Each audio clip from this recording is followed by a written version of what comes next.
Empordà 2030.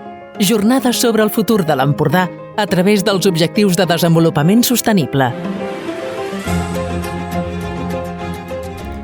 Sobre el futur del planeta, el país i la comarca sovint se'n parla des de múltiples mirades. N'hi ha una, però, que és de consens universal, que és la dels Objectius de Desenvolupament Sostenible.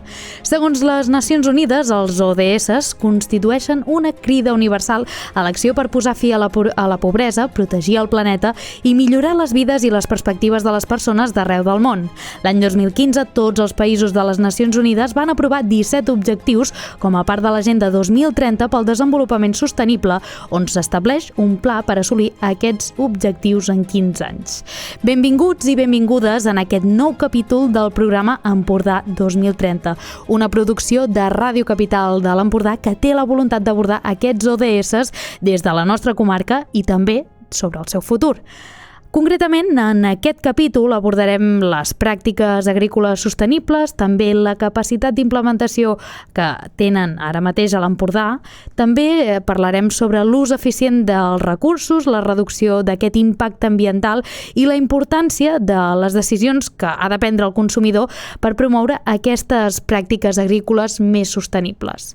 I els ODS que treballarem avui en són uns quants i primerament abordarem el número 1, que està relacionat amb la fi de la pobresa, també el número 2 vinculat a la reducció de la fam, el número 6 que treballa sobre l'aigua neta i el seu sanejament, el número 8 relacionat amb els llocs de feina decents i el creixement econòmic, el 12 també relacionat amb la producció i el consum responsables i finalment amb el número 15 vinculat a la vida dels ecosistemes terrestres. Però per abordar tots aquests temes ens acompanyen diverses veus i diversos especialistes amb els quals treballarem aquests objectius de desenvolupament sostenible. Primer de tot m'agradaria presentar la ramadera de vaques de llet i també membre de l'agrupació de dones del món rural, la senyora Rosa Comas. Benvinguda. Hola, bona tarda. També tenim amb nosaltres la membre de la Fundació Remensa i també pagesa del Mas Molla, la Montse Molla, també benvinguda. Merci. I també tenim amb nosaltres el president de la comunitat de regants del Rec del Molí de Pals, el senyor Albert Grassot. Benvingut. Bona tarda i gràcies per convidar-me. I, finalment, també tenim el delegat institucional de Girona i investigador emèrit de l'IRTA, el senyor Joan Tibau. Benvingut, també. Gràcies, bona tarda. Esclar, primer de tot, com sempre fem en aquests programes d'Empordà 2030, abordarem aquest primer bloc de preguntes individuals parlant amb aquestes veus expertes que tenim aquí a la taula, però m'agradaria començar concretament per la Rosa Comas, per parlar una mica sobre tot això, sobre aquest món de ramaderia que tenim aquí a la nostra comarca. Com treballeu des de la vostra granja ara mateix? Bona tarda. Nosaltres tenim una explotació de vaques, en producció tenim 200 animals i l'explotació entre petites i tot uns 400. Llavors, per tenir aquests animals tenim una capacitat, forratgera en l'explotació i treballem unes 170 hectàrees. Aquestes 170 hectàrees, de les quals en podríem regar amb reg, bastant amb aspersió i així, unes 40. De les quals unes 20 ho podríem fer amb aigua de depuradora i la resta amb aigua de pou, de concessió. Llavors, aquí nosaltres podem optimitzar amb el reg a través d'aigua regenerada, perquè portem l'aigua, en els cultius que ja ha sigut usada i evitem que aquesta aigua se'n vagi al mar o amb altres i li donem una segona vida. Per altra part, nosaltres a la nostra explotació, això ho fem per produir, aliments per la ramaderia, per les vaques de llet i, clar, el clima ens influeix molt en aquesta producció. Però en principi la base farratgera, si és un any normal, ens dona per per tenir prous aliments i tenir prou producció farratgera pels animals. A part, és el pinso, que necessita una base proteica i mineral als animals. Per altra part, dins de la granja, de la part ramadera, l'any 2020 vam posar un sistema de climatització amb ventiladors i amb refrigeració, que això fa que els animals tinguin un benestar i millorin sobretot el benestar i tinguin millor salut, sobretot per salut i evitar problemes. Perquè un dels problemes que tenim és que si l'animal té benestar, evitem molts complicacions terceres. I aquest any estem implementant el sistema de munyida amb robots. Actualment, fa uns 15 dies hem posat ja 2 i n'estem molt contents. Aquests robots ens ajuden a monitoritzar els animals i ens ajuden a veure si tenen algun problema en el sentit d'un canvi en unes curves, amb uns paràmetres que ens donen informàtics als programes, i amb això podem incidir més aviat i evitar complicacions terceres. És a dir, si un animal, per lo que sigui, deixa de menjar o descansa menys o el que sigui, el programa informàtic ens avisa i llavors, per exemple, podem donar-li un prebiòtic i evitem una complicació en l'animal i es refà, d'alguna manera.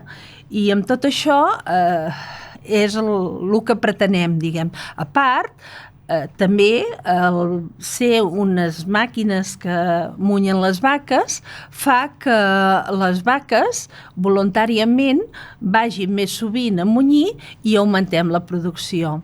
Però això és un fet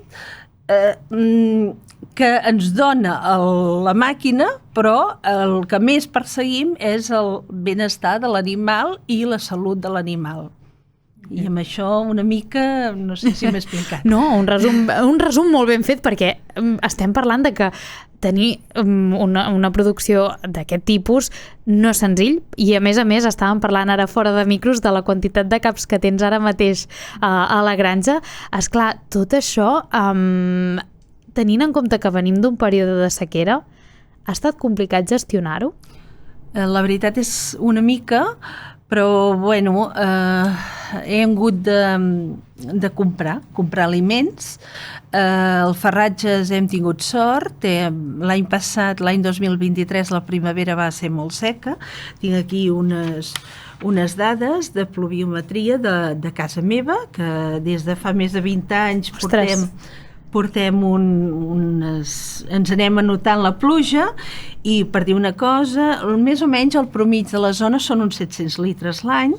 I el 2020 vam tenir una pluviometria de 914 litres, el 21 592, el 22 550 i el 23 425. Però aquests 425, clar, de la manera que va ploure no n'hi va haver prou. A la primavera ens va passar molt sec, llavors em sembla molt que era el mes de juny que ens va fer una ploguda i després no ens va tornar a ploure fins al novembre o així. Clar, què ens va passar? Ens va faltar farratge a la primavera, vam haver de comprar unes 600 tonelades de farratge de primavera i unes 500 més o menys de blat de moro de farratge. A part, això va fer que haguéssim d'ensitjar, o sigui, posar ensitjar, sabeu que és conservar els aliments per donar a les vaques. Doncs vam haver de conservar tot el que era l'ordi, que podia haver anat per gra, i blat i altres, cereals, que no els vam tenir, sinó que varen ser per farratges. Amb tot això vàrem tenir 0 farratge, 0 palla, i hem hagut de comprar més o menys unes 70 tonelades de palla i també 200 tonelades d'alfals. Bueno, clar, això han sigut uns costos importants per la granja, que altres vegades amb la producció, i si podem regar, ens ho evitem. Clar, també comentava abans que depenent del clima, les vaques es veuen afectades d'una manera o altra, sí que tenen aquests sistemes de control, però no sé si, per exemple, climes més secs com els que estem vivint els últims mesos afecten a la producció de llet, per exemple, des del desconeixement total. Sí, m'afecta molt. O sigui, per això nosaltres dic que l'any 2019-2020 vàrem posar un sistema de climatització, ventiladors, i també quan fa calor molt extrema una mica de dutxa, perquè està comprovat, hi ha uns estudis, no els aporto que en aquest moment, que la vaca, tot el que, si s'estressa, a part de perdre la producció, o sigui, al tenir estrès, doncs llavors l'aparell reproductiu doncs, no funciona i acaba malalta, i en algun cas hem tingut pèrdues d'animals degut a això, i la prova és que des de l'any 2020 que vam tenir aquest sistema a l'any anterior, als mesos d'estiu, es veu ben clar que havíem tingut unes baixes sobtades que no sabíem massa el motiu i els atribuïm a la calor.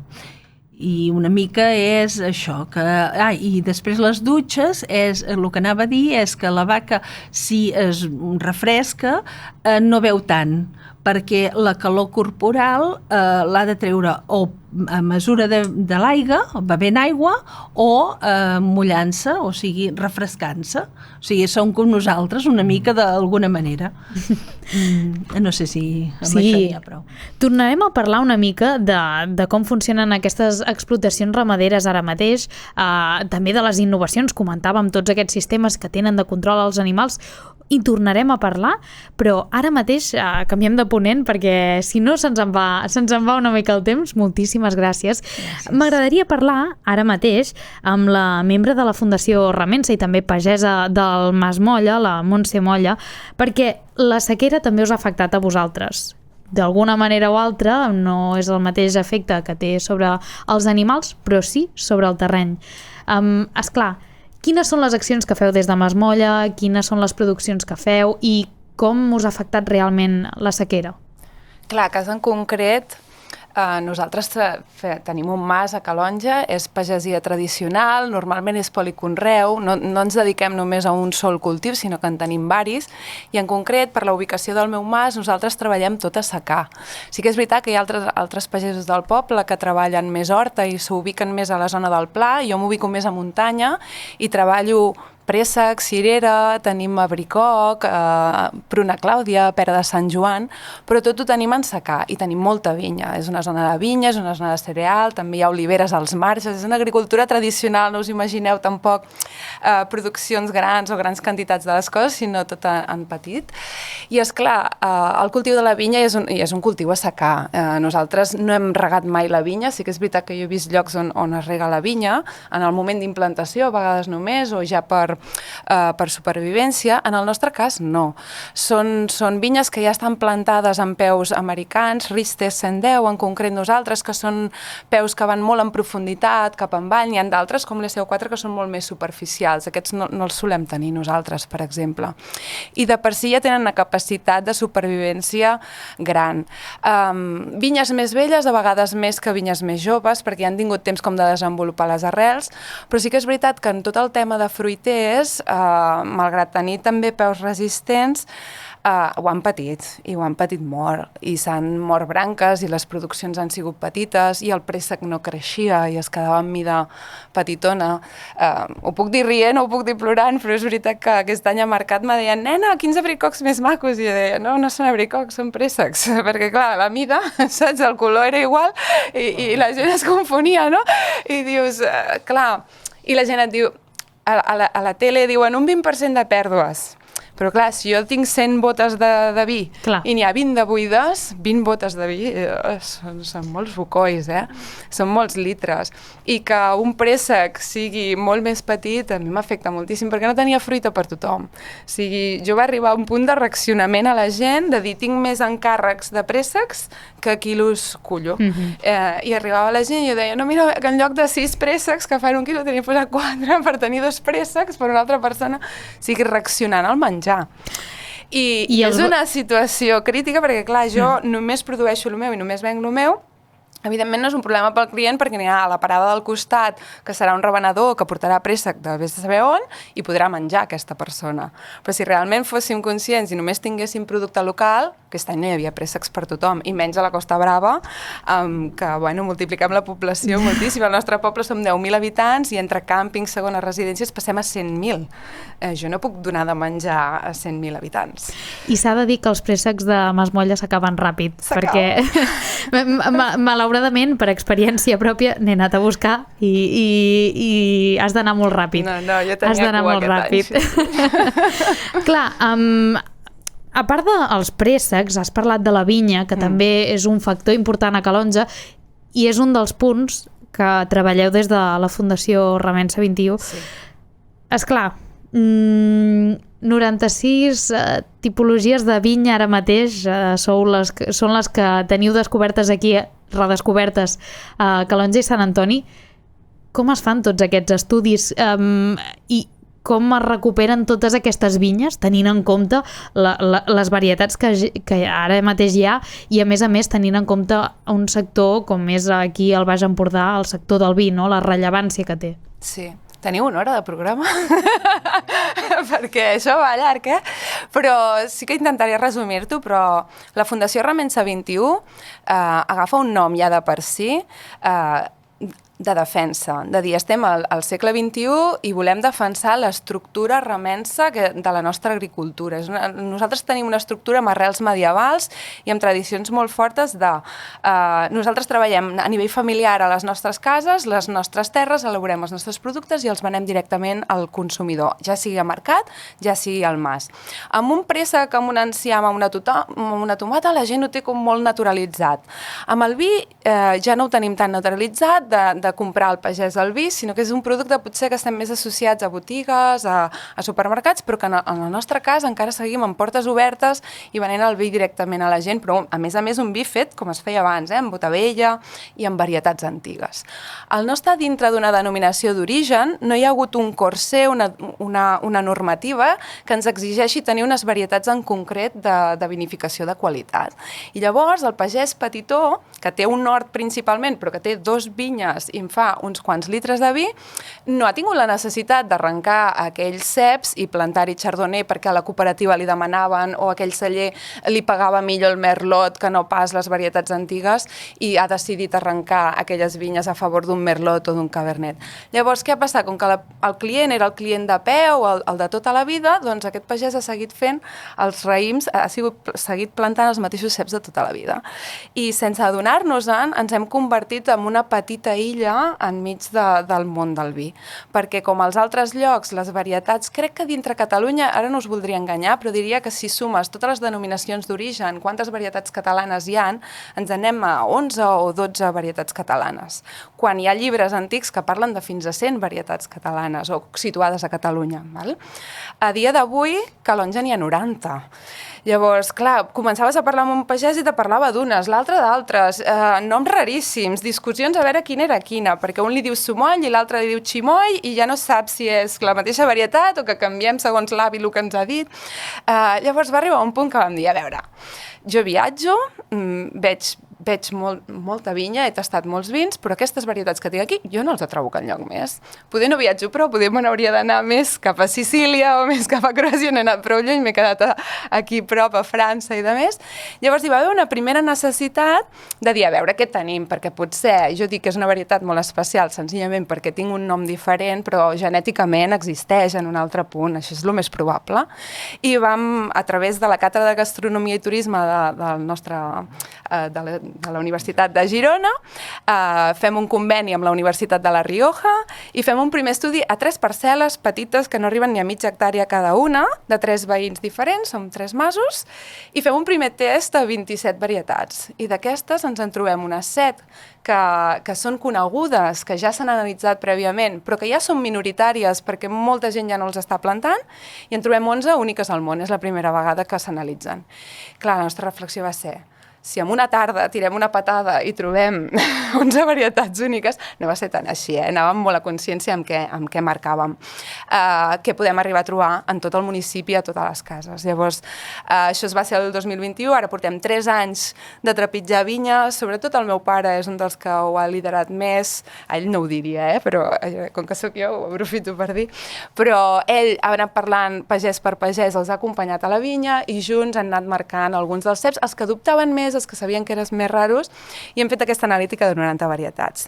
Clar, ja veníem d'una prèvia de descobrir-ne 11, vam dir, no trobarem ja res més.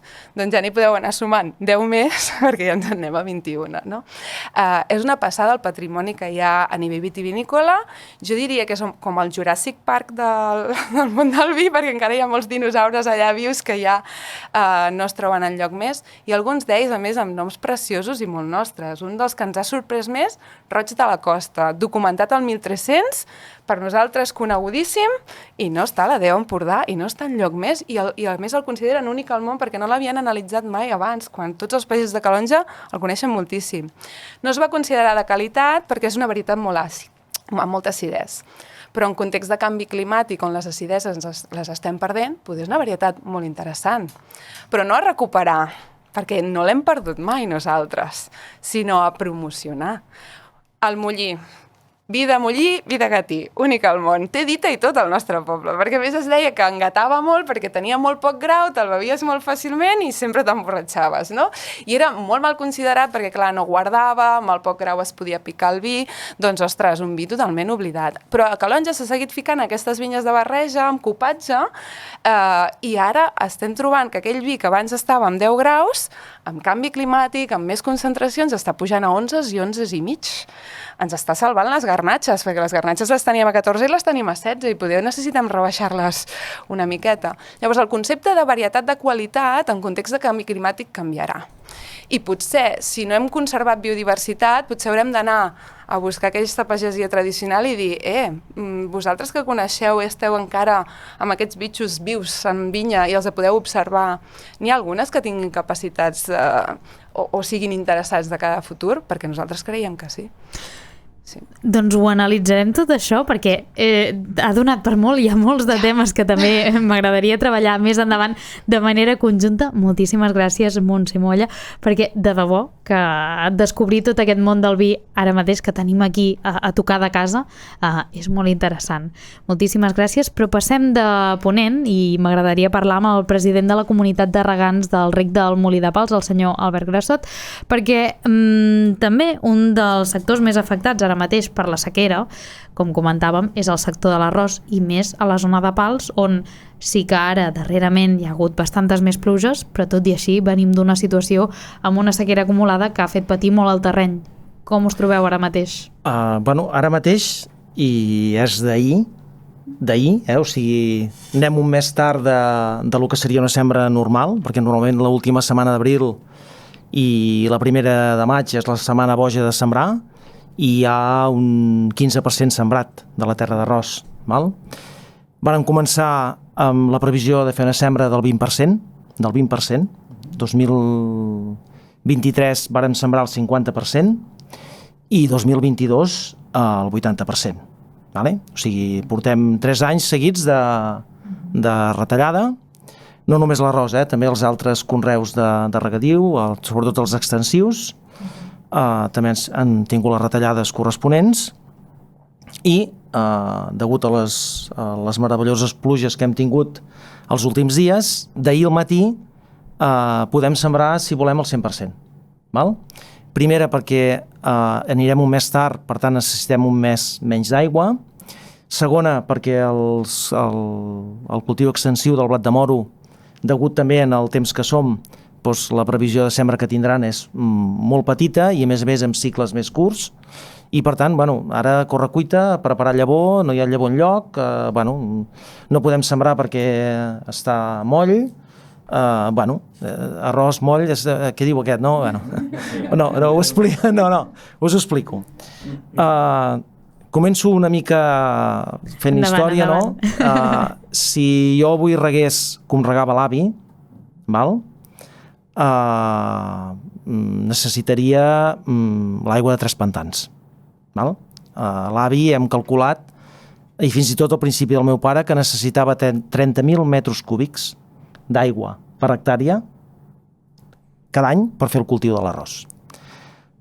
No els feia malbé, Ara això de 30.000 metres cúbics. El problema és que hem agafat el riu Ter, i l'hem domesticat tant que l'hem convertit en un dipòsit. I el riu Ter no és un riu lliure, és un riu esclavitzat, que no ho era en temps del meu avi. En temps del meu avi el riu era lliure i quan arribava a la plana del Baix Ter s'escampava i feia la seva funció de negar tot el que és el Baix Ter, que no deixa de ser un delta intern d'aquest riu. El delta de l'Ebre està molt ben marcat perquè és mar endins i nosaltres el teníem terra endins. Què ha passat? Que es va fer el transvasament d'aigua del Ter a l'àrea metropolitana de Barcelona. Jo, l'àrea metropolitana de Barcelona, sempre dic que és un monstre que no té fi. Em perdó l'expressió, Però si mirem la gent que hi vivia i que hi tenia indústria, quan el meu avi feia les mateixes hectàrees d'arròs que fem avui, o més, llavors potser en feien alguna més, i veiem la gent que hi ha ara i la indústria que hi ha ara, entendrem per què aquest tant per cent tan gran d'aigua tots aquests anys ha hagut d'anar allà. Allò ha crescut desmesuradament, sense cap tipus de control. Així de clar, sou molt clar, vull dir, em sap molt de greu, però és així. En canvi, hem agafat l'agricultura, l'hem apretada, l'hem menyspreada i li hem dit que havia de fer tot el possible per estalviar aigua. Jo em poso com el cas jo. Nosaltres, si l'avi avui s'aixequés de la tomba i em veiés, us asseguro que em desagradaria per tota la vida. Perquè veure que jo agafo l'arròs, treballo la terra com si volgués fer un hort i sembro el gra de l'arròs amb la terra seca, el faig néixer i no li poso aigua fins que aquell arròs té un mes, em diria, Bailet, t'has tornat ben boig. Però esclar, què aconseguim amb això? Que estalviem més de la meitat de l'aigua que necessitava el meu avi per fer el cultiu de l'arròs. Ells al mes de març obrien l'aigua entrava i sortia del camp, preparaven el camp amb aigua, feien els erols a dins l'aigua i trasplantaven l'arròs a dins l'aigua. I només traien l'aigua a finals de setembre, primers d'octubre, per fer la sega. Però quan havien acabat la sega, tornaven a inundar per desfer aquelles terrosses i tal i qual. Nosaltres inundem els camps quan l'arròs ja té un mes, és a dir, si el sembrem la setmana que ve, fins a final de juny no inundarem els camps d'arròs. El fem a regons, l'aigua no entra ni surt del camp, és a dir, un dia a la setmana ens toca el torn d'aigua, obrim la toma, omplim el camp i tanquem la toma. Els camps superben anivellats, amb làser, les crestes ben fetes i pràcticament cada dia hi ha una persona que fa un vol a tots els camps comprovant que no hi hagi cap forat dels famosos crancs americans que ens destrossen els reis dels marges. Jo sempre dic que l'agricultura, sigui la ramaderia, sigui l'agricultura que fa fruita, la vinya, els arrossaires, hem fet un pas molt ferm a modernització, molt ferm a estalvi d'aigua. La comunitat de regants nostra li falta un 20% per estar totalment modernitzada, però tot aquest estalvi d'aigua que fem nosaltres no el fa ningú més. O si més no el fa amb la com ho diria? Amb la mateixa mesura. Sí, hagués dit una paraulota. No amb la mateixa mesura que nosaltres. Llavors, sempre hem sigut els criticats perquè dona la sensació que consumim més aigua que la resta i no és així. I llavors, una reflexió més profunda. Tota aquesta aigua del riu Ter que no baixa pel riu Ter, que no inunda els canals d'escorro, els recs històrics, tota aquesta aigua és una aigua que va en detriment del nostre territori i de la biodiversitat del nostre territori. Penseu que tots els pous artesans, tots, hasta un, del Baix Empordà, estan secs. Tots. Les 10 s'han assecat. El nostre aqüífer, l'aqüífer del Baix Ter, és salinitzat 5 quilòmetres terra endins. Val? És molt greu, això. Molt greu. Això ningú ho veu. A més d'això, hi havia, en la zona on nosaltres tenim el mas, hi ha una part que en diuen els Estanyets, hi ha el nom matiu, vale? Hi ha uns ullals, sabeu el que és un ullal? És un lloc on hi neix l'aigua perquè sí. Hi ha uns ullals que jo no els havia vist mai secs, però no només jo, ni el meu pare.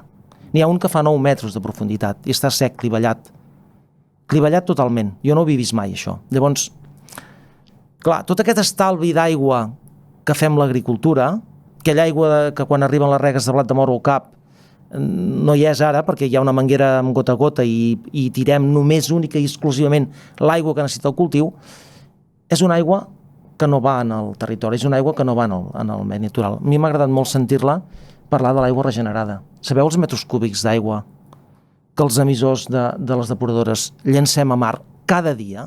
365 dies l'any? Ostres, d'acord que nosaltres hem de ser eficients, d'acord que nosaltres hem de fer la feina, que hem d'estalviar i produir aliments amb el mínim d'aigua potable, però per què no obligueu a les noves construccions a fer una doble canalització per aprofitar l'aigua grisa? Per què totes les depuradores d'aigua no netegen l'aigua i la tornen riu amunt per poder-la aprofitar? Per què no ens la poseu a disposició de l'agricultura perquè la fem servir? És una incongruència reprimir a la gent que necessitem l'aigua per transformar-la en aliments i en canvi màniga ampla tota la resta. Us he sentit cada dia parlar de les pèrdues de l'aigua en alta, de l'aigua potabilitzada, de les canonades. Bueno, són coses que m'indignen perquè jo sóc el president del govern de Regants per equivocació. Així de clar, perquè bueno, el meu pare quan va voler plegar va dir Albert, hauries d'anar tu a la Junta i vaig arribar allà de cap i nou i em va dir, president. Val?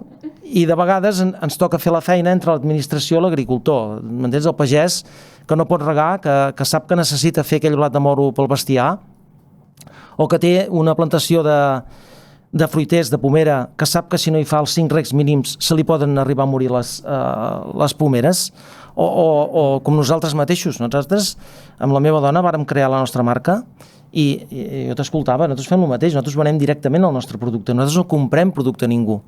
Llavors, portem 2 anys que molta gent hem de dir no tinc arròs per servir-te, aquest any tinc el que tinc.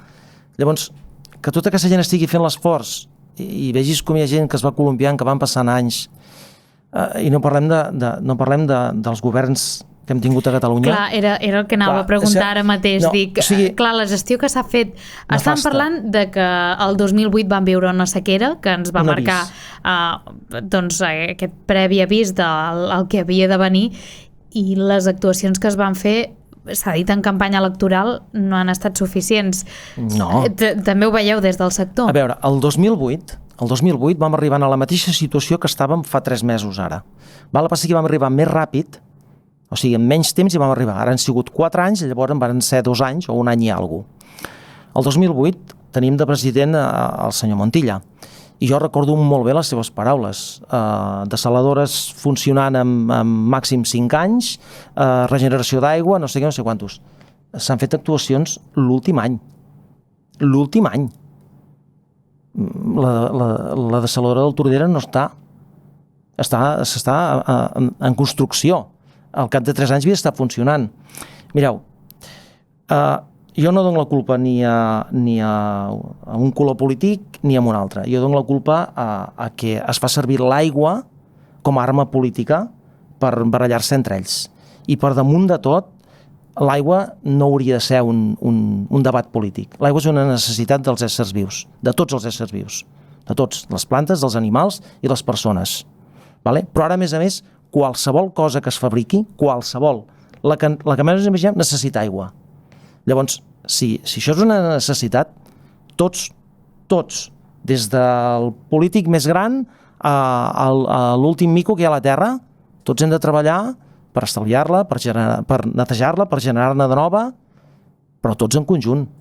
No sé, jo no vull culpar cap sector, però si fa 3 anys l'agricultura tenia un 20% de reducció de l'ús de l'aigua, totes les activitats econòmiques, totes, inclús l'aigua de boca, la reducció del 20%. Que el segon any és del 40%, tots igual. Veuríeu com llavors es farien plans d'estalvi, es farien inversions per trobar aigua on sigui, perquè, i acabo, no, és que jo m'allargo. No patir. En definitiva, ens estem bevent la mateixa aigua que fa milions d'anys varen beure, i em perdó l'expressió, varen pixar els dinosaurios. O sigui, no n'hem creada més ni n'hem menys, ja la mateixa. El que passa que en tenim molta que està contaminada, molta que està bruta, vale? Perquè, torno a trobar de l'avi, l'avi, amb una palangana, es rentava els peus, la cara i el que fos, i encara l'aprofitava per regar els enciams de l'hort. Val? Quanta aigua fem servir cada dia només per anar al lavabo o per dutxar-te? Vull dir, la balança l'hem intercanviada, no? Llavors, jo crec que s'ha de trobar una mesura per equilibrar tots els usos.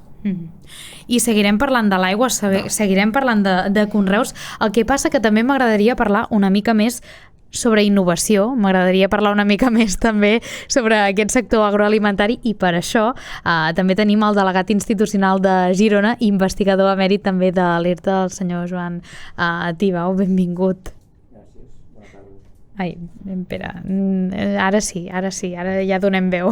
Esclar, portem, com dèiem, bastants mesos de sequera, i no sé, des de l'ERTA, entenc que encara ja està connectat, perquè n'hem parlat una mica fora de micròfons, s'està treballant sobre aquest tema, no únicament des del sector agricultor, sinó també, entenc, d'aquest ramader, no?, d'aquestes innovacions? Sí, des del punt de vista agrari, doncs hi ha els laboratoris de la finca de Mas Badí de la Tallada, que conjuntament amb les associacions de regants, no? Aquesta comunitat de regants, esteu treballant, teniu reunions quasi cada setmana. Sí. Envieu les vostres conclusions als polítics. Sí, fem plans de reg, d'estalvi, de tot, sí. I em consta, hi ha persones que estan treballant precisament per intentar reduir al màxim el que és l'ús de l'aigua. Noves tecnologies, com és la utilització de mangueres foradades, de sistemes gota a gota, no conreu excessiu, sinó mantenir els entrefiles de les pomeres o els presseguers verdes perquè puguin absorbir més aigua, no es perdi tant. Bé, hi ha tot un sistema de control de l'aigua que es pot utilitzar en funció de l'orografia o del tipus de terreny. Hi ha sistemes intel·ligents per poder detectar quina és la pèrdua i el guany, diguem-ne, dels troncs dels arbres o dels pesos de les plantes, per poder dir ara sí que convé posar una mica d'aigua o ara no és necessari, per tant seria... O sigui, hi ha tot un esforç tecnològic que crec que és important per intentar reduir el que és l'ús de l'aigua. En tot cas, intentar minimitzar el que és el mal ús de l'aigua. Estic totalment d'acord amb ell en que l'agricultura fonamentalment neteja l'aigua. I en canvi, des de la posició ciutadana, no hem sigut capaços de separar les aigües brutes de les aigües netes. Això els grecs ja ho tenien a Empúries, i en canvi això no ho tenim aquí a Palafrugell, potser sí, però a Girona segurament que no. Enteneu? Clar, hem sigut capaços, diguem-ne, de viure amb un desconeixement sobre la realitat agrícola i ramadera, i l'hem culpabilitzada quan ens n'hem adonat que l'aigua era necessària, des de la visió dels ciutadans. En canvi, mai ens hem preocupat d'estimular precisament una agricultura i una ramaderia que fos més eficient. Ho dic des de la perspectiva del que és el ciutadà, no? Quant al tema de la ramaderia, veiem, nosaltres tenim granges experimentals de diverses espècies. Tenim sud de Catalunya, en posta, en peixos, per exemple. Tenim estudis que fan estudis sobre piscicultura, però aquí a Monells tenim 2 granges experimentals, una de porcí i l'altra de vacú. Sabem perfectament quina és la quantitat d'aigua que gasta cada animal cada dia i quina quantitat de llet produeix, un per un. Quina quantitat de farratge menja, quin tipus de farratge menja, quina quantitat de pinso menja, quina és la seva producció al llarg de tot el període de producció. Una granja super especialitzada per fer estudis d'aquest tipus. També diem, és una finca de secà, la que tenim, i per tant és molt difícil poder tenir la producció vegetal que ens faria falta. En qual cosa, doncs, hem d'espavilar-nos molt per aprofitar la poca aigua que tenim quan la tenim. Fent les pràctiques agrícoles i ramaderes adequades, com per minimitzar l'ús de l'aigua i sobretot aprofitar el que són els purins de després. Les femtes els separem, sòlid, líquid, fem compost, mantenim doncs, les substàncies líquides durant un cert període de temps fins que ja no hi ha una evaporació, reutilitzem aquests purins, intentem d'alguna manera aplicar noves tecnologies per minimitzar l'ús de l'aigua. Una vaca deu gastar uns 200 litres d'aigua cada dia o més.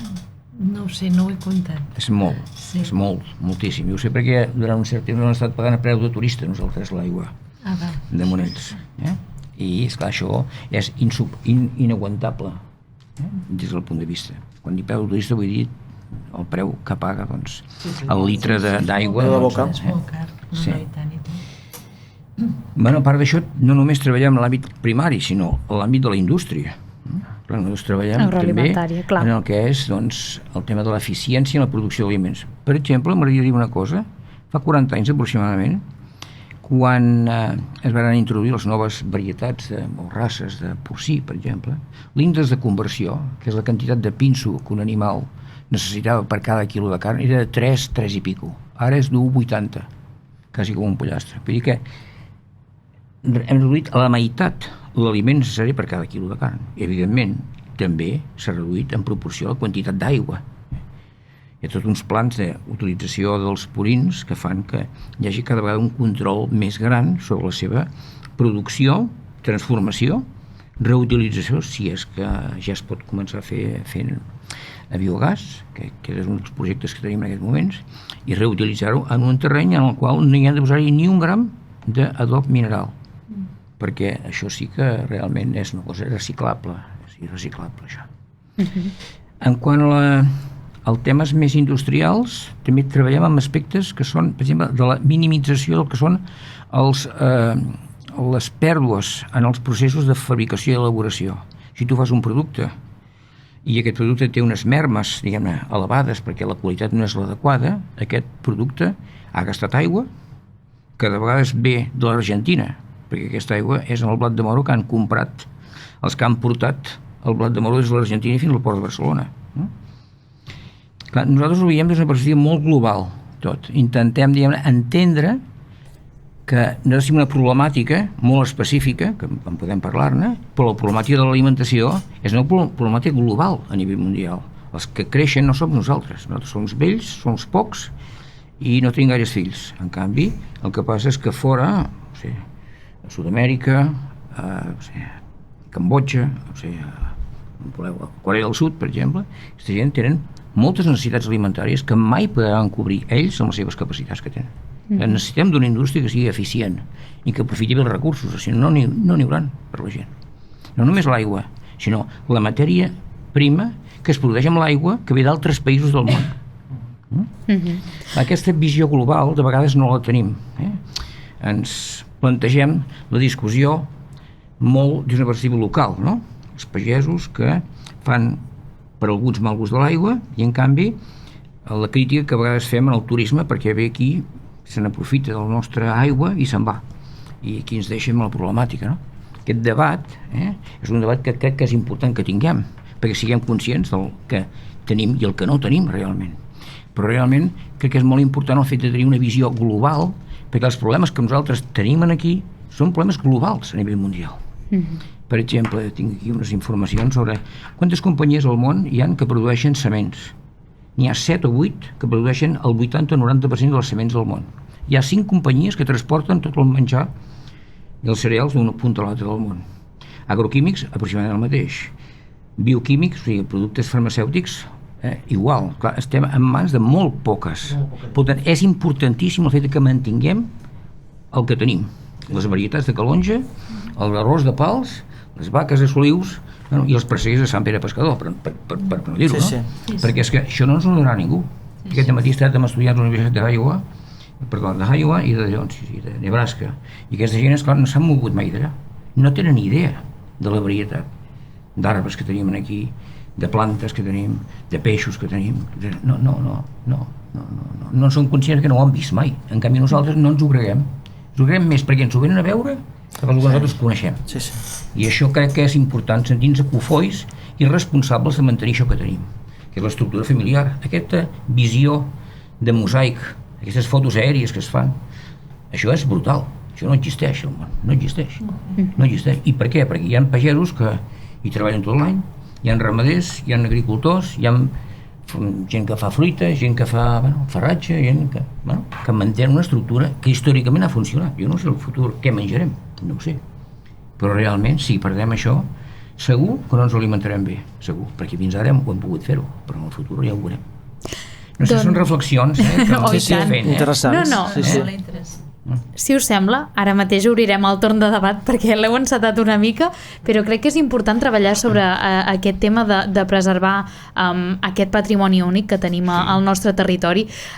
Esclar, com s'hi haurien de posicionar, per exemple, les administracions davant d'aquestes problemàtiques que parlàvem ara mateix de la quantitat de varietats de vi que tenim a Calonge i que fins que no va venir Remença 21 no s'havien treballat, o per exemple de la tradició del conreu de pals o també de mantenir els paisatges de solius perquè les vaques puguin tenir el seu espai i puguin pasturar tranquil·lament en aquestes zones. Què hem de fer per intentar preservar tot això? És complicat, perquè jo tinc moltes vegades la sensació de que les polítiques es fan des d'una visió molt des de ciutat i amb una visió molt d'economia, rendibilitats i anem a pensar en produir més. Produir més porcs vol dir exportar aigua. Produir més de qualsevol producte vol dir un consum més exagerat, no? Per una banda, sóc molt conscient de que per poder alimentar tothom hi ha d'haver un sistema industrial potent que estigui enfocat cap a tecnificar-se més i utilitzar millor els recursos per poder garantitzar que tothom tingui. Però aquest sistema industrial productiu i tan potent en aquesta àrea empobreix moltíssim el nostre paisatge i la nostra biodiversitat. Llavors, cada cop tinc més clar de no anar a veure el sistema industrial com un dimoni i el sistema del petit productor com un tresor, perquè jo com a petita productora veig que no puc assumir donar préssecs a tothom, doncs imagina't. Crec que s'ha d'anar cap a un equilibri d'haver-hi una balança entre aquesta producció tradicional que l'hauríem de mimar perquè és el nostre mosaic i perquè és la nostra biodiversitat i al final jo me n'adono a les nostres vinyes hi ha els rapinyaires sempre a sobre perquè és aquell punt on ells poden caçar, mitja bosc no caçaran una punyetera llebre ni una rata. O sigui, som aquest punt entre la muntanya i els pobles i som molt importants i hi hem de ser. Però no tinc la sensació que això s'estigui treballant. Ho estem fent per tossuderia, per amor, perquè els pagesos hem nascut a la nostra terra i parlem de casa nostra. Casa és de 1338, tu has dit 1300 i pico, tu parlaves del teu avi. En el fons te n'adones que estem molt arrelats en el territori i hem crescut allà. Parlava de l'avi perquè l'avi no va ser l'hereu de la casa pairal, i l'avi va fer el mas el 1918. I, el mas, la barraca, el 1918 i el 1941 varen transformar la barraca en el mas que és avui, però que hàgim trobat escrit soc com a mínim la 5a generació que em dedico al cultiu de l'arròs, vull dir que però les tradicions venen de molt lluny en el territori nostre. I les polítiques no se fan en aquesta visió. Les polítiques van molt enfocades, jo crec, a un sistema molt industrial, d'uns passos molt clars i que ens donen molts diners, ja ho entenem, que si el PIB, que si l'exportació, que si no sé què, i en canvi no veus polítiques reals de conservació del nostre patrimoni. Em sembla, potser m'equivoco molt, A veure, però no t'equivoques, no. El que passa que com totes les com ho diria jo, com tot o sigui, de la manera que treballa el Departament d'Agricultura és com tots els departaments del govern, i és que cap allà on més diners hi ha a guanyar i d'allò on diríem, doncs més inverteix. El que passa que els últims anys també hi ha hagut una mica de canvi més que del govern, sinó del que l'hem emprenyat. Així de clar, Clar, sí. Una mica, Però sí, és que- el sector una mica s'ha revoltat i ha dit prou, tu. És que en el nostre cas ens imposaven una sèrie de normes a través de la declaració única, bueno, de la DON, de la PAC, que la veritat és que jo, des del meu punt de vista, no tenen massa lògica. O sigui, podem deixar terres improductives, però si és una feixa petita que no ens va bé per treballar, però un camp, depèn de la zona, que és de regadiu o així, que n'hagis de deixar una franja per treballar, que a l'última hora això, si no la treballes, acabarà siguent bosc i bueno, potser sí els ocells se'n beneficiaran, però acabaràs deixant de conrear aquell tros i és un problema. Llavors nosaltres, jo veig que depèn de quines zones que es deixin improductives és correcte, però que depèn de quines altres no. I les polítiques agràries no, t'obliguen a deixar, depèn de, bueno, va per zones de regadiu, de secà i una sèrie de cultius, i ara l'última norma em sembla que han deixat fer cultius millorants, o sigui, fer proteginoses i coses, i que ho podem cultivar. Però bueno, o sigui que això ens imposa una sèrie de normes que econòmicament o rentablement jo crec que no és el millor. I no vull dir amb això que haguéssim de, jo què sé, de fer blat de moro a tota l'explotació o de fer cereal a tota l'explotació, sinó que, bueno, amb el bon fer del pagès, que no ens obliguin a certes coses que són de mal complir, diguem-ho així. M'ha fet gràcia perquè estàveu parlant de les queixes pageses que hi va haver, vull dir, les que va viure a principis d'aquest any sobretot, i una de les queixes que va ser molt sonada va ser la que feia referència a la quantitat de papers que s'han de fer per tenir una explotació agrícola, ramadera o inclús per intentar implementar polítiques tecnològicament més avançades, més sostenibles per mirar d'adaptar-les al terreny. No sé quina és l'opinió general, heu fet tots que sí. Ui, no ens facis parlar, No ens facis parlar, no. No ens facis parlar, perquè jo, mira, per plantar 80 ceps vaig anar 3 matins a Agricultura, primer per sol·licitar el permís, llavors per comunicar que ho havia fet, i li vaig dir, he tardat més a fer aquests papers que plantar els 80 ceps. 80 ceps. Et fan fer el mateix paper si en plantes 80.000 que 80. Aquí anava. Jo també I a mi em van fer perdre el temps. Volia dir el mateix. I és a preu d'or. Jo no treballo 8 hores al dia, el meu home sí que fitxa a l'entrar, però jo no fitxo i deixo de fitxar. I jo, la veritat, tinc 2 fills al vespre, vull fer els deures amb ells i me demanen coses. I jo estic allà, sí, un moment, i fent sumes a l'hora que estic entrant. No té sentit. No té sentit. És desproporcionat. Bé, jo crec que hi ha un problema de fons aquí que no sé si sabrem resoldre entre tots. Crec que hi ha una falta de coneixement i d'interès pel sector productor d'aliments. Crec que hi hauria d'haver una assignatura des dels 5 anys que es digués producció d'aliments i nutrició humana, perquè si no, no sé què menjarem, ni d'on vindrà el nostre menjar, ni tindran prou criteri els nens, els nostres fills, com per poder lluitar contra el sistema, diguem-ne, de màrqueting descerebrat, no? Clar, estàvem parlant que també un dels punts és aquesta falta d'educació, no? Sí, que tenim a nivell com a societat, com a ciutadans, de saber d'on provenen les coses que mengem. És alguna cosa tan senzilla com saber que, per exemple, l'alvocat que ens estem menjant del supermercat no ve pas del pagès del camp del costat de casa. Entenc que va per aquí, oi? I amb tots els respectes, que potser en comptes d'un alvocat, t'hauries de menjar una poma. Vale? Exacte. Jo posava l'alvocat com a exemple perquè sé que no hi haurà cap camp per aquí. No, perquè d'acord que nutritivament és molt bo i respecto molt bé la persona que allà on sigui ha canviat una explotació del que sigui per fer això, perquè és més productiva, etc, però potser no ha de ser l'alimentació diària d'una persona, no sé, dic jo, no sé.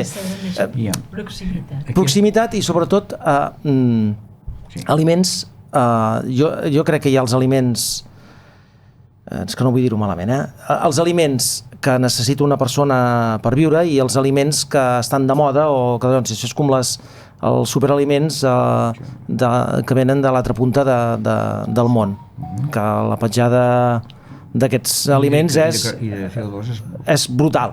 I en canvi a tu t'estan exigint les passades que has fet amb el tractor, o si has gastat una mica més d'aigua, una mica menys, o... Hi ha una cosa que és molt important, que n'hauríem de ser conscients.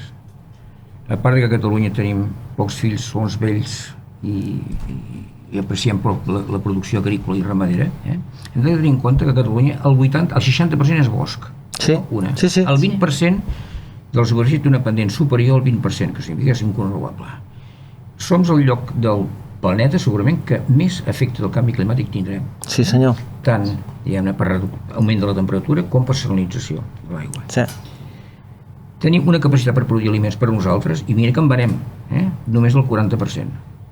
Què significa? Que depenem de fora. O ens posem serios amb això, o algun dia, i no sé què passarà. Serem com Singapur, que haurà de comprar-ho tot, Austràlia. Però no en som conscients. I en el moment que depens de fora tens les mans lligades a nivell polític, perquè tu no diràs A o B en aquell país si depens d'ell, o tu pots pescar aquí o no pots pescar aquí si depens de que aquest país t'estigui entrant producte. Llavors és una dependència...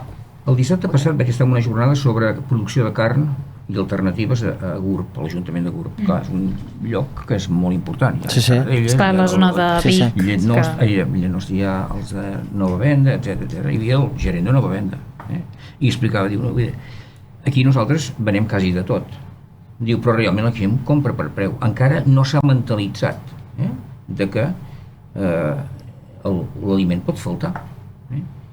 Només el 20%, només la quantitat de recursos que una persona gasta en alimentació és inferior en el 20%, quan era d'un 40%, quan eren els nostres pares. Clar, la gent diu que l'alimentació és cara, però esclar, estem pagant una bestiesa per pisos que no hi ha ningú que pot pagar això. Estem pagant interessos, estem pagant cotxes, estem pagant telèfons, estem pagant electricitat, llum, etc. Però tu aixeques el primer dia del mes, d'un mes qualsevol, i t'has gastat 3/4 part del teu sou. Clar, no som conscients d'això, que el menjar no és car, perquè és una necessitat. I és salut. Una altra qüestió en referència al consumidor. Crec que és molt important que el consumidor n'agafi consciència d'això. Però també, diguem-ne, si els turistes han vingut aquí, és pel nostre paisatge. Sí, correcte. Sí. És pels de les ruïtes, El dia que això es converteixi en Las Vegas, aquí no vindran. No vindran. Està clar. A veure què. I jo crec que això i la gastronomia és fonamental. Hem de protegir la gastronomia, no només els de Can Roca o el que sigui, sinó la gastronomia tradicional. El local, i tant. Que combinava intel·ligentment els productes que donava la terra. I els combinava de manera que nutricionalment eren correctes. No és normal, el fet que ens mengem 3 croissants i estem tot el dia sentats davant de l'ordinador. És evident que ens agreixarem per força si no fem exercici.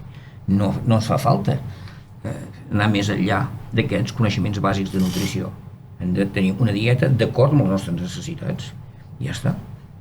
Aplicar aquesta seny, que crec que tenien més els que ens precedien que pas el que tenim nosaltres, pretenem tenir, crec que és molt important. Perquè si no tothom s'inventa els superaliments, els kiwis, els no sé què, la quinoa, els cacauets, les patates fregides, i ja el que es diem OCNIs. OCNIs són objectes comestibles no identificats. Bona aquesta. Aquesta sí que és bona. Això ho faig servir a vegades a les escoles i el nano s'ho passen de cosa. Ensenyo una bossa de patates i dic, això és un OCNI, no sé què vol dir. Clar, jo el que m'agradaria preguntar-vos després de totes aquestes reflexions i per anar recollint una mica tot el que hem dit, perquè de debò que aquest programa donaria per fer 3 hores tranquil·lament, perquè hi ha molts temes que s'han de treballar encara, però per recollir-ho tot una mica, clar, m'agradaria preguntar-vos quin ha de ser el futur quan parlem d'alimentació, de productes de proximitat, perquè és clar, aquesta és una altra. Quan parlem de productes de proximitat, quan parlem de que la gent doni aquest valor als aliments que venen d'aquest pagès, d'aquest ramader, d'aquesta persona que treballa al costat de casa. Com ho hem de fer? Des del departament s'ha fet el segell de proximitat i en principi tots els productes que tenen el segell de proximitat és el que et garanteix la traçabilitat del producte. I en el nostre cas venem a través d'una cooperativa que es diu Lletera Catllong i amb el segell de proximitat i la llet que es compra en el supermercat té aquest segell i garantim que procedeix de les nostres granges, de la cooperativa i és garantit. Vull dir que és una manera com l'arròs o com una altra cosa, si es pot garantir. Jo crec. Clar, en el meu cas és diferent, perquè potser al ser un poble petit, la gent quan ve a casa i entra al parrer de casa ja veu les pruneres i veu la fruita i passegen, és una zona més molt caminada, molt passejada amb els gossos i passen bicicletes, gent a peu, perquè la gent el disfruta, el paisatge agrícola, realment. I per tant ens troben en allà, et pregunten. Sents moltes ximpleries, també. Jo me'n recordo que un dia un pare amb un fill, nosaltres estàvem collint abricocs i diu, veus, fill meu, això són presseguers. I va marxar tan ample i vaig pensar, molt bé. I a vegades jo crec que el punt està en educació.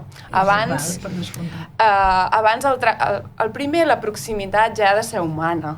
En el meu cas són els meus veïns, els que estan a prop meu, els que ens veuen. Jo sé que ella treballa a l'Hospital de Palamós i que em vindrà a les 7 del matí perquè després té guàrdia o a vegades em venen entremig i te coneixes amb la gent, almenys els de cada setmana et coneixes i el mercat dona aquesta proximitat, no? I te pregunten què, hi haurà cireres, no n'hi haurà, aquest any la classe primerenca ha fallat però l'altra n'hi haurà.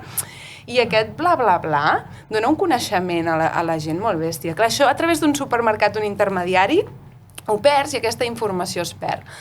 Tenen el segell, però poder no tenen aquest dia a dia, aquesta vidilla. Però bueno, hi ha informació, vull dir, al final també hem de crear uns nanos que pugin una mica assenyats i realment a dia d'avui estan super desvinculats i super desarrelats a l'agricultura.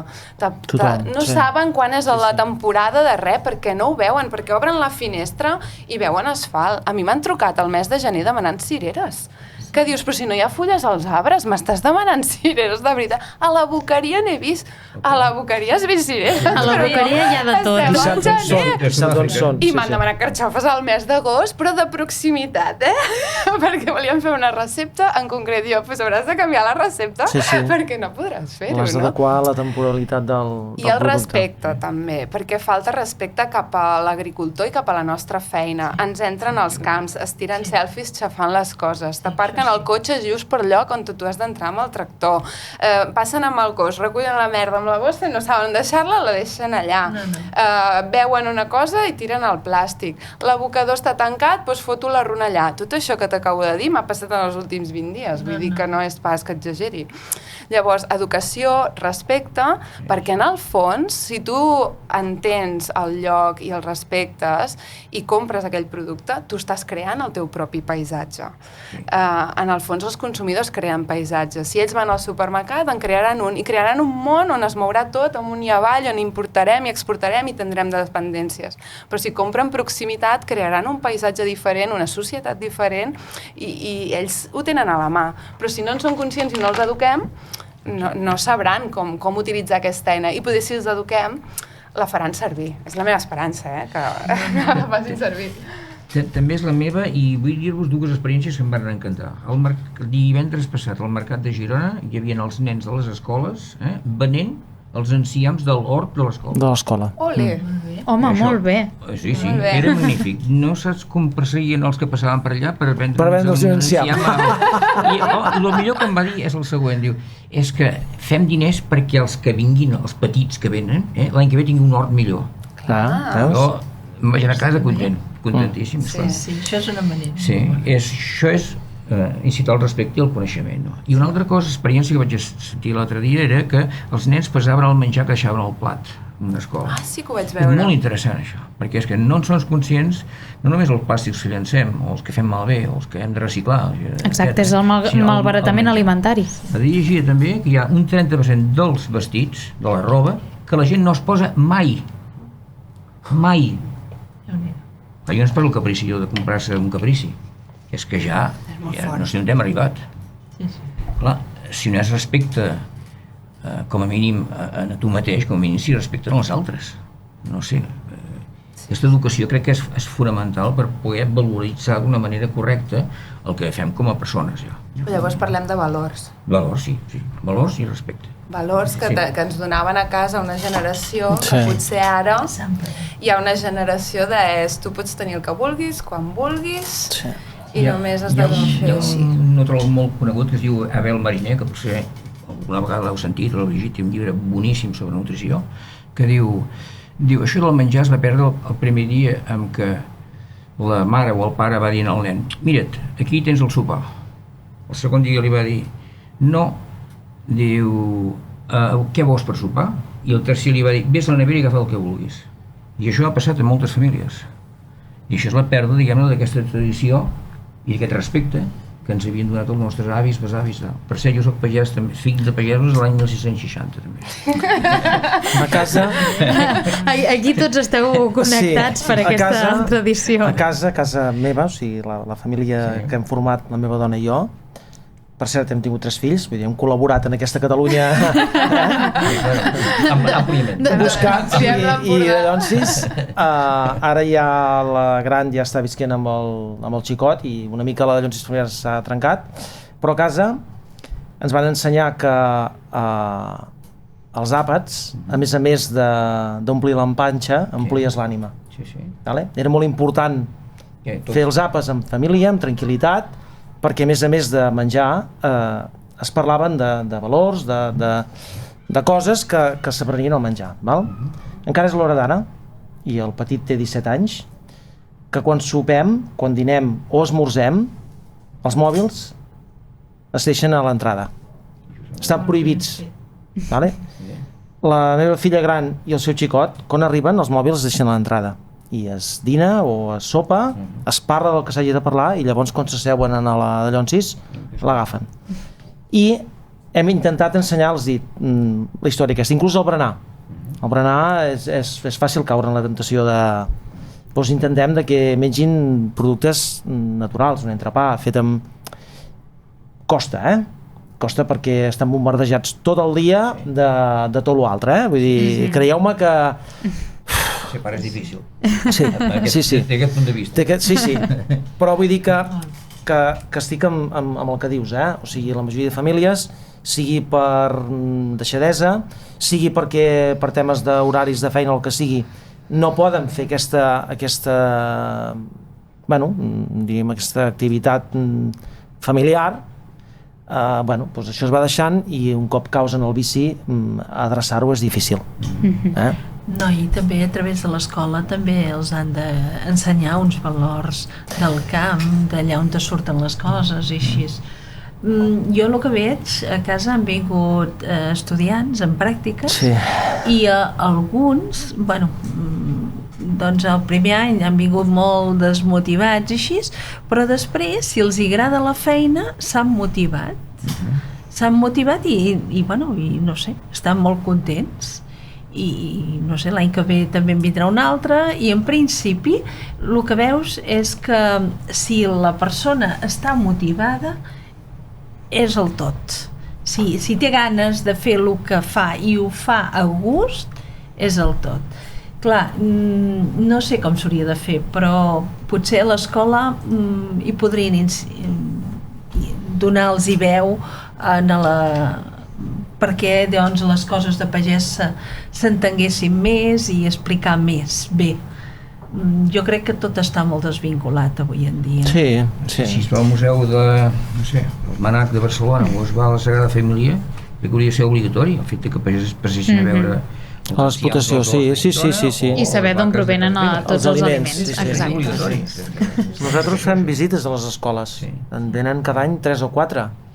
I et fan preguntes que alguna que ha vingut quan tens l'arròs plantat et diu però un test l'arròs sota terra i dius, vale, comencem des del principi, saps? Explicar ben bé que és un cereal i tal i qual, però ja es fa una pedagogia. Jo també crec que els últims anys ja les escoles han fet un esforç també jo quan anava a l'escola no hi havia hort a l'escola. Ara la majoria d'escoles tenen hort, els ensenyen com se cultiven les plantes, si més no un mínim. Tot i això també, l'interès hi fa molt també. Clar. L'interès hi fa molt. deixarem tot això apuntat perquè de debò que, com explicàvem, dona molt a aquest tema i a més que toca tants àmbits, aquest sector agrícola, aquest sector ramader, aquest sector primari, al final que tenim aquí a la nostra comarca i que està ben viu amb veus com vosaltres.